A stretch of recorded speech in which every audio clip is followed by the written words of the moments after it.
દાહોદની Zydus hospital ખાતે 38 લાખના ખર્ચે તૈયાર થનાર રેન બસેરાનું ખાતમુહૂર્ત કરવામાં આવ્યું। દાહોદના સાંસદ જશવંતસિંહ ભાભોર અને ધારાસભ્ય કનૈયાલાલ કિશોરી, પાલિકા પ્રમુખ ગોપી દેસાઈ સહિતના હોદ્દેદારો અને અધિકારીઓની ઉપસ્થિતિમાં આજે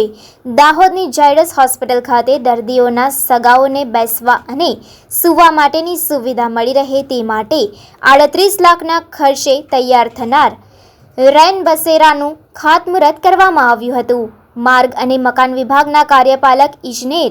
હિમાનીબેન શાહે આ રેન બસેરાનું કામ માત્ર 2 મહિનામાં પૂર્ણ કરવાની ખાતરી આપી હતી। ત્યારબાદ જૂની નગરપાલિકા ચોક ખાતેથી દાહોદ શહેરના વિવિધ નવીન રસ્તાઓનું ખાતમુહૂર્ત કરવામાં આવ્યું હતું અને ચાકલિયા રોડ સ્થિત નવીન નગરપાલિકાના બિલ્ડિંગમાં ચીફ ઓફિસર, પાલિકા પ્રમુખ અને ઉપપ્રમુખે વિધિવત રીતે પ્રવેશ કરી નવીન ઓફિસનું ખાતમુહૂર્ત કર્યું હતું। આ પ્રસંગે દાહોદના કલેક્ટર યોગેશ નિરગુડે પણ ઉપસ્થિત રહ્યા હતા અને નવીન ભવન માટે મોઢું મીઠું કરાવી શુભેચ્છાઓ પાઠવી હતી। શહેર ખાતે આજે ઝાયડસ રેન બસેરાનું ખાતમુહૂર્ત અને દાહોદ શહેરના નવીન રસ્તાઓનું ખાતમુહૂર્ત સમારોહમાં આજે આ વિસ્તારના ધારાસભ્ય અને કનૈયાબેન કિશોરીજી, નગરપાલિકા પ્રમુખ શ્રી ગોપીભાઈ, નગરપાલિકા સદસ્યો, પાર્ટીની પૂરી ટીમની આગેવાની હેઠળ આજે સ્માર્ટ શહેરના લગભગ તમામ કામો 700 કરોડ કરતાં વધુ રકમના કામો પૂર્ણ કરીને હજી શહેરના રસ્તાઓ પાકા કરવા માટેનું ખાતમુહૂર્ત આજે કર્યું છે। છેલ્લા 11 વર્ષની અંદર દાહોદના ઇતિહાસમાં પહેલીવાર માનનીય મોદી સાહેબે ભારતમાં એકમાત્ર નગરપાલિકા દાહોદની પસંદ કરીને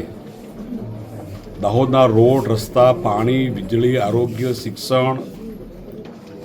રેલવે, પરેલ એમ દાહોદના વિકાસ માટે આઝાદીના આટલા વર્ષો પછી પહેલીવાર માનનીય મોદી સાહેબે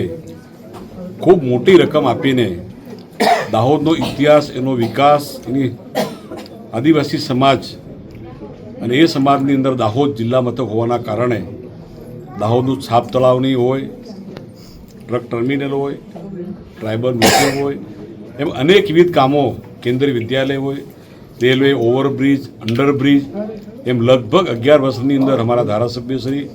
નગરપાલિકાની પૂરી ટીમ એમને સૌ સાથે એને 900 કરોડ કરતાં વધુના કામો પ્રજાહિત માટે, જનકલ્યાણ માટે,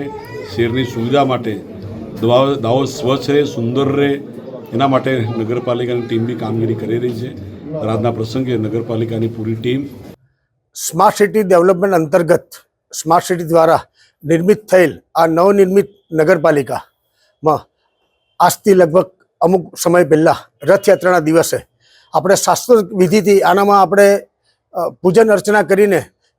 બિલ્ડિંગનો કબજો તો લઈ લીધો હતો, પણ ત્યાર પછી નગરપાલિકા પ્રમુખ, ઉપપ્રમુખ અને સીઓ સાહેબ આ 3 જણાની ચેમ્બરનું કામ બાકી હતું।